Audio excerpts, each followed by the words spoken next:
तो आपके सामने यहाँ पर एक चीज लिखी गई, इसलिए मैं साइड हो गया हूँ। इसको आप एक बार ध्यान से पढ़ लें, क्या चीज यहाँ पर लिखी हुई है। क्या लिखा है यहाँ पे, how to score 95% in biology. मैं यहाँ पर 12th बोर्ड एग्जाम की बात कर रहा हूँ, सॉरी ये कलर चेंज करते हैं थोड़ा सा। यहाँ मैं बात कर रहा हूँ 12th बोर्ड एग्जाम की, क्लास नहीं लिखी है, ठीक है, क्लास लिखना यहाँ पे भूल गए हैं, लेकिन 12th बोर्ड एग्जाम की बात हो रही है। और बाकी एग्जाम कौन सा है, बोर्ड एग्जाम 25, ठीक है। तो आज मैं यहाँ पे कुछ पॉइंट्स लेकर के आया हूं, जिनको अगर आप फॉलो करेंगे तो आप चीजों को ज्यादा अच्छे से समझ पाएंगे, और आपका सिर्फ इन पॉइंट्स को फॉलो करने के बाद 95 प्लस मार्क्स क्या है वो श्योर है, ठीक है। 95 90 प्लस मार्क्स सबका आना ही आना है, क्योंकि जो आपके बोर्ड एग्जाम होते हैं उनका कुछ एक ट्रेंड होता है। हर एक बोर्ड एग्जाम क्या होता है, एक ट्रेंड होता है। सवाल एनसीईआरटी से ही आते हैं, नोट से ही आते हैं, कुछ आपको पढ़ना है, लिमिटेड सिलेबस है वही आपको पढ़ना है, वहीं से नंबर आते हैं। सवाल 95% सवाल वहीं से आते हैं। इसीलिए क्या है, आपको अगर इन ट्रेंड्स को आप फॉलो करेंगे तो आपका लगभग एक अच्छा मार्क्स आप बायोलॉजी के एग्जाम में ला सकते हैं। पहला अगर हम पॉइंट देखें तो क्या है आपका, अंडरस्टैंड द सिलेबस। सबसे पहले आपको ये समझना होगा कि आपका सिलेबस क्या है, कैसा है सिलेबस, कितने उसमें चैप्टर्स है, कौन सा चैप्टर टफ है, कौन सा चैप्टर आसान है, इन सब चीजों को आपको समझना पड़ेगा। लाइट चली गई है, लाइट चली गई है नहीं, ठीक है। तो क्या आपको अंडरस्टैंड आपको करना पड़ेगा सिलेबस को। बिना सिलेबस को समझे चीजों को आप समझ नहीं पाएंगे, क्योंकि पहले आपको सिलेबस को बांटना पड़ेगा। देखो मैं बताता हूँ एक चीज आपको, नॉर्मल चीज, पहले आपको सिलेबस को डिवाइड करना पड़ेगा। जो आपका सिलेबस है, मान लो टोटल 15-16 चैप्टर आपके सिलेबस में होंगे, उनको आपको 3 पार्ट्स में डिवाइड करना है पूरे सिलेबस को। एक है इजी चैप्टर्स, जो बेसिक चैप्टर्स हैं, एक क्या आपके लिए मीडियम चैप्टर्स बोल सकते हैं हम लोग, और कुछ क्या होंगे आपके लिए टफ चैप्टर्स। तो आपको इस तरीके से सिलेबस को तोड़ना पड़ेगा, इजी, मीडियम और टफ में। कुछ 4 चैप्टर मान लो यहाँ पर है, कुछ 4 यहाँ पर हैं, कुछ 6 चैप्टर 7 चैप्टर यहाँ पर है, ठीक है। वो डिपेंड करेगा स्टूडेंट के ऊपर। हो सकता है किसी के लिए कोई चैप्टर इजी हो और किसी के लिए वही चैप्टर क्या हो, टफ हो, तो वो डिपेंड करेगा स्टूडेंट के ऊपर। लेकिन जब आप इस तरीके से बांट लेंगे तो आपको एक ग्रॉस आइडिया मिल जाएगा कि तुमको कौन से चैप्टर पर ज्यादा फोकस करना है और कौन सा चैप्टर क्या है तुम्हारे लिए आसान है। क्योंकि अगर तुम, अब क्या है, लगभग 3-4 महीने बोर्ड के एग्जाम में बाकी है, ठीक है। 6-7 महीने की पढ़ाई आप ऑलरेडी कर चुके हैं।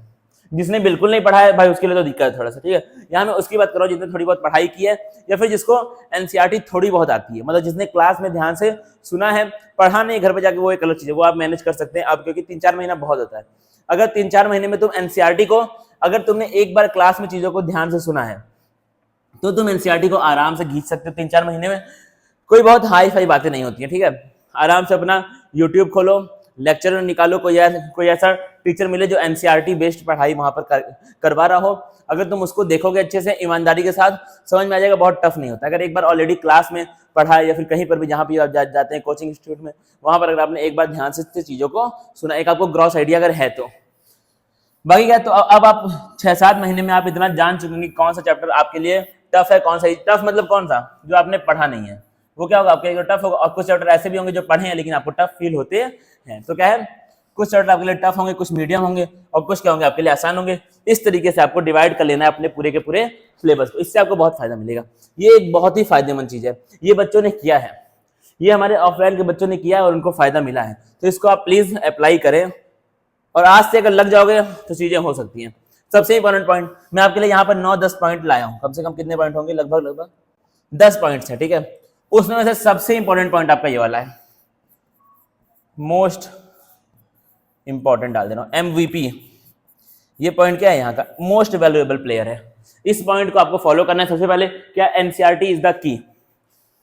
सवाल 95-95% सवाल एनसीईआरटी से आने, लिख के ले लो भाई कहीं पर। या फिर अगर मेरी बात आपको आप ना मान पा रहे हो तो आप पिछले 5-6-7 साल के पेपर देख ले, प्रीवियस ईयर। आपको 95% बायोलॉजी के एग्जाम में वही एनसीईआरटी का डायग्राम, वही एनसीईआरटी की लाइन, वही एनसीईआरटी के बीच वाले क्वेश्चन, वहीं से आएंगे सवाल।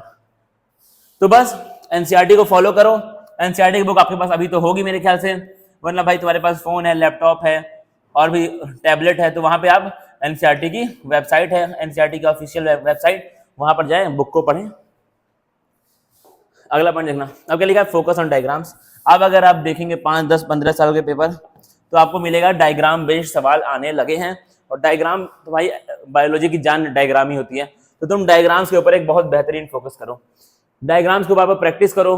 क्योंकि क्या होता है कि क्लास में भी उतना डायग्राम के ऊपर टीचर्स फोकस नहीं करते हैं, लेकिन आपको वही डायग्राम जो एनसीईआरटी में दिए, कहीं बाहर के डायग्राम नहीं, वही एनसीईआरटी में टोटल अगर 50-60 डायग्राम होंगे, उन्हीं 50-60 डायग्राम्स को आपको एक बेहतरीन लेवल पे फोकस करके पढ़ना है। अगर वो डायग्राम पे तुम्हारा आ गया कमांड तो 5, 10, 15 नंबर तो तुम्हारे ऐसे ही बन गए। ठीक है, तो डायग्राम्स के ऊपर एक बहुत बेहतरीन लेवल का फोकस करो। फिर क्या है, अब देखो make short notes. Short notes का मतलब पहले समझो। एक होता है नोट जो हम लोग क्लास में, ट्यूशन में, कोचिंग में बनाते हैं टीचर्स के द्वारा बैठ करके वहां पर, उसको शॉर्ट नोट्स नहीं बोलते हैं। शॉर्ट नोट्स वो होता है जब तुम क्लास के नोट्स को घर पे जाके पढ़ते हो, एनसीईआरटी को घर पे जाके पढ़ते हो, तो तुमको कुछ ऐसे पॉइंट्स मिलते हैं जो क्या है तुम्हारे लिए टफ हैं या फिर तुमको अच्छे से समझ में नहीं आ रहे हैं। उन पॉइंट्स को, या फिर तुमको इंपॉर्टेंट फील हो रहा है ये पॉइंट, किससे सवाल बन सकता है, उन पॉइंट्स को तुम अपने एक अलग कॉपी, एक सेपरेट कॉपी खरीदो और उस सेपरेट कॉपी में उन पॉइंट्स को लिखो चैप्टर वाइज करके। वो क्या होंगे, तुम्हारे शॉर्ट नोट्स होंगे। वो काम करेंगे आपके शॉर्ट नोट्स का। देखना अगला आपके लिखा है सबसे इंपॉर्टेंट। अब भाई बोर्ड का एग्जाम में सबको पता है, बोर्ड का एग्जाम बच्चे को पता है कि पीवाईक्यू से सवाल आते हैं। कोई कॉम्पिटिशन वाला एग्जाम नहीं है, बोर्ड का एग्जाम में प्रीवियस ईयर से सवाल बनते ही बनते हैं। ठीक है, क्योंकि मैं हमेशा बोलता हूँ questions can neither be created nor be destroyed. Questions को कोई खुद से बना नहीं सकता है, वही एनसीईआरटी के पुराने क्वेश्चंस हैं, उन्हीं को आपके एग्जाम में घुमा फिरा करके पूछेगा। ठीक है, तो क्या है, प्रैक्टिस पीवाईक्यूज। पीवाईक्यूज हो गए या फिर प्रीवियस ईयर पेपर्स हो गए, इनको आप लगातार प्रैक्टिस करें तो आपका बोर्ड एग्जाम 2025 में आपको बहुत फायदा मिलेगा, क्योंकि क्वेश्चंस बहुत सारे रिपीट होते हैं। अगला क्या, रिवाइज रेगुलरली। अब देखो तुम्हारे पास कितना, 3 से 4 महीना आपके पास बचा हुआ है। एक जो एवरेज बच्चा होगा, अगर उसने अभी तक आपके मान लो स्कूलों में लगभग अभी 6 चैप्टर्स, मान लो 7 चैप्टर्स पूरे हुए हैं बायो के। ठीक है, अब एक जो एवरेज नॉर्मल बच्चा होगा उसको जनरली उसको 3 से 4 चैप्टर्स तो अच्छे से उसने पढ़े होंगे, या फिर आपने नहीं पढ़े आप आगे पढ़ेंगे। क्या करो, जिस चैप्टर को आज पढ़ लो, एक हफ्ते बाद फिर उसको रिवाइज करो, क्योंकि अगर तुम आज पढ़ के उसको छोड़ दोगे और बोर्ड एग्जाम से 2 दिन पहले पढ़ोगे तो तुम्हारा फायदा नहीं हो पाएगा।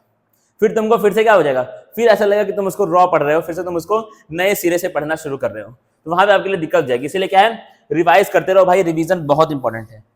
जो पढ़ लिया उसका भी करो और नया भी पढ़ते रहो साथ साथ में। अगला क्या है, अब आप सीबीएसई के बच्चे होंगे या फिर कोई भी स्टेट बोर्ड होगा, तो वो क्या है, अपने वेबसाइट पे या फिर आपके स्कूल्स में हो सकता है मिले, सैंपल पेपर वो लोग डिस्ट्रीब्यूट करते हैं, या फिर वेबसाइट पे या फिर बहुत सारी दूसरी साइट्स में आपको सैंपल पेपर मिल जाता है। उन सैंपल पेपर्स को बार बार सॉल्व करें, लेकिन ध्यान देना जहां से भी सैंपल पेपर उठाओ वो एक ऑथेंटिक वेबसाइट हो, एक अच्छे इंस्टीट्यूट की वेबसाइट हो या फिर फेमस हो, जहां पे तुमको सही मॉडल में क्वेश्चन पेपर आपको मिले। ठीक है, और सीबीएसई के जो है, हमारे सर ने भी बोला है, मुझे बताया, सीबीएसई के ऑफिशियल साइट पे आपको सैंपल पेपर मिल जाएंगे, तो आप वहां से भी उसको उठा सकते हैं। और मेरा तो ये मानना है कि आप मेन इसी के ऊपर ट्रस्ट करें, क्योंकि सवाल यहीं से तो बनने हैं ज्यादातर। ठीक है, अब क्या है सबसे इंपॉर्टेंट चीज, आप कहीं ना कहीं आपने कोई कोचिंग ज्वाइन किया होगा, जाहिर सी बात है आप 12th क्लास के बोर्ड के लिए पढ़ रहे हैं, या फिर आपने कोई ऑनलाइन बैच किया होगा ज्वाइन। जो भी किया तुमने, अपने डाउट्स को कभी भी रहने मत दो। अगर टीचर से डायरेक्ट कांटेक्ट नहीं हो पा रहा है, गूगल का सहारा लो, कहीं यूट्यूब पे देख लो वीडियोस, लेकिन कभी भी अपने डाउट्स को अपने पास मत रखो। अगर डाउट्स को टाल दोगे, मान लो तुमने 2 पेज पढ़ा एनसीईआरटी का, उसमें तुमको 4 डाउट आए, अगर वो 4 डाउट तुमने छोड़ दिए, वही डाउट एग्जाम में आ जाएगा। ऐसा किस्मत होती है खराब कि जो आप डाउट बुक में छोड़ते हैं वही डाउट्स आपसे वो एग्जाम में पूछता है, तो क्या होता है उससे आपका नुकसान हो गया। अगर वो 4 डाउट में तुम 5 मिनट खर्च करते और उस डाउट का मतलब अगर तुम सीख लेते तो तुम्हारा 2, 4, 5 नंबर क्या हो जाते, बच जाते, तो वहां पे आपका लॉस हो सकता है। इसलिए डाउट्स को कभी भी रहने मत दो। यहां मैं देखो लिख रहा हूं, कभी भी रहने मत दो, कभी भी डाउट्स को छोड़ना मत, डाउट्स को हमेशा क्लियर करना। अब कहा क्या डाउट पूछना, अब क्या देखो, टाइम मैनेजमेंट। टाइम मैनेजमेंट करना अगर नहीं सीखोगे तो क्या होगा, बोर्ड के एग्जाम में तुम 60-70% पेपर आपका पूरा हो पाएगा, बाकी आपका छूट जाएगा। इसलिए टाइम को मैनेज करना आप सीखिए। अभी से सैंपल पेपर बैठ के सॉल्व करो, अपना 2, 2.5-3 घंटे का लगाओ टाइमर, और पेपर को उसी के हिसाब से सॉल्व करो कि तुम बोर्ड एग्जाम के हॉल में बैठ के सॉल्व कर रहे हो। टाइम मैनेजमेंट बहुत इंपॉर्टेंट है, इसको मैं क्या रखूंगा, MVP बोलूंगा, क्योंकि बच्चों का हर साल ऐसी न्यूज आती है कि पेपर छूट जाता है सब कुछ आते हुए भी। अगला स्टे है, सबसे इंपॉर्टेंट, स्टे हेल्दी। अगर आप देखो, अब क्या होता है, तुम एक हफ्ता, एक वीक तक आप लगा करके पढ़ाई की खूब दबा करके, ठीक है, क्या हुआ, 3 दिन के लिए अगर आप बीमार हो गए तो आपका क्या हो गया, बैकलॉग बन गया। और जहां बैकलॉग बना, सारी की सारी प्रिपरेशन, क्योंकि अब 3-4 महीने ही बाकी हैं, जहां 10 दिन का बैकलॉग लगा वहां क्या हुआ, पूरी प्रिपरेशन आपकी बर्बाद हो गई। अब आपको फिर से चीज़ों को मैनेज करना, ऐसा नहीं कि चीज़ें हो नहीं पाएंगी मैनेज, लेकिन बहुत टफ हो जाएगा, क्योंकि 3-4 महीना एकदम पीक टाइम है। अगर इस टाइम पढ़ाई यहाँ वहाँ हुई तो भाई बोर्ड में 90% से सीधे तुम्हारा 80% होने में टाइम नहीं लगेगा। तो इसलिए अपने आप को हेल्दी रखें, जो भी खा रहे हो जिम्मेदारी के साथ खाओ, अच्छी चीजें खाओ, फ्रूट्स खाओ अपना, ठीक है, इस तरीके की चीजें आप करें, वरना फिर दिक्कत आपके लिए बन सकती है। और बाकी भाई बोर्ड का एग्जाम है, कोई बहुत बड़ी बहुत तोप चीज नहीं है, जाओ और इसमें आग लगा दो, ठीक है, क्योंकि बोर्ड का एग्जाम बहुत कोई तोप चीज नहीं है, बहुत भारी चीज नहीं होती है बोर्ड का एग्जाम, नॉर्मल चीज है। वही एनसीईआरटी की बुक है, कितनी पतली सी, देखा होगा सबने, अब तो उसी को पढ़ना है, उसी से सवाल सारे सारे बनते हैं, तो आप बहुत ज्यादा इसके लिए स्ट्रेस ना लें। और बाकी लास्ट में अल्लामा इकबाल का एक बहुत बेहतरीन शायरी है, उसको मैं आप लोगों के सामने बोलना चाहूंगा। खुद ही को कर बुलंद इतना, खुद ही को कर बुलंद इतना कि हर तकदीर से पहले खुदा बंदे से ये पूछे बता तेरी रजा क्या है। तो आप इतना अपने आप को ऊपर कर लो, इतना अपने आप को, इतना ज्यादा एनसीईआरटी को बार बार पढ़ लो कि तुमको एग्जाम में जब जाओ तो ऐसा लगे ही ना कि कोई सवाल बाहर से आया है। इतना एनसीईआरटी को रट ढालो, इतने बना लो शॉर्ट नोट्स, इतने सवाल सॉल्व कर लो, एनसीईआरटी का कोई भी सवाल छूटे ही ना, तो कोई चीज बाहर से आएगा ही नहीं बोर्ड के एग्जाम में, वही क्वेश्चंस आएंगे। Questions can neither be created nor be destroyed, सवाल वही घिसे पिटे हर साल रिपीट होते हैं, बस खाली बोलने का, पूछने का अंदाज चेंज जाता है। तो इसलिए आप आराम से इस चीज को क्लियर कर सकते हैं। भरोसा रखो, भरोसा रखो, 95 मार्क्स, 95 प्लस मार्क्स बोर्ड के एग्जाम में, बायोलॉजी में, केमिस्ट्री में आपके लिए टफ नहीं है, सवाल सारे के सारे एनसीईआरटी से ही आते हैं। फिर मिलेंगे क्लास में, बाकी अगर आपको एनसीईआरटी बेस्ड पढ़ाई करनी है, क्योंकि सवाल एनसीईआरटी से ही आने हैं, अगर आपको एनसीईआरटी बेस्ड पढ़ाई करनी है, इसी चैनल पे केवाईटी क्लासेस 11th एंड 12th, इसी चैनल पे आपको सारे के सारे हर एक चैप्टर के लेक्चर्स मिल जाएंगे। सबकी प्लेलिस्ट में आप जाएंगे, आपको प्लेलिस्ट पड़ी है हर एक चैप्टर की। अभी हमारे 6-7 चैप्टर पूरे हो चुके हैं बायोलॉजी के, तो आपके धीरे धीरे पूरे हो जाएंगे। बोर्ड एग्जाम में दिसंबर तक आपके सिलेबस पूरा का पूरा हो जाएगा। आप इसको भी फॉलो करें, क्योंकि हम जो पढ़ाई करते हैं ऑफलाइन ऑनलाइन हर जगह एनसीईआरटी बेस्ड ही करते हैं, क्योंकि सवाल एनसीईआरटी से ही बनने हैं। बाकी जाओ आग लगाओ बोर्ड के एग्जाम में, कोई टफ चीज नहीं है, आराम से सब कुछ आएगा। 3-4 महीने बहुत होते हैं बोर्ड के एग्जाम में 90% लाने के लिए। ठीक है गाइस, फिर मिलेंगे हम। Thank you so much. कितनी देर का हो?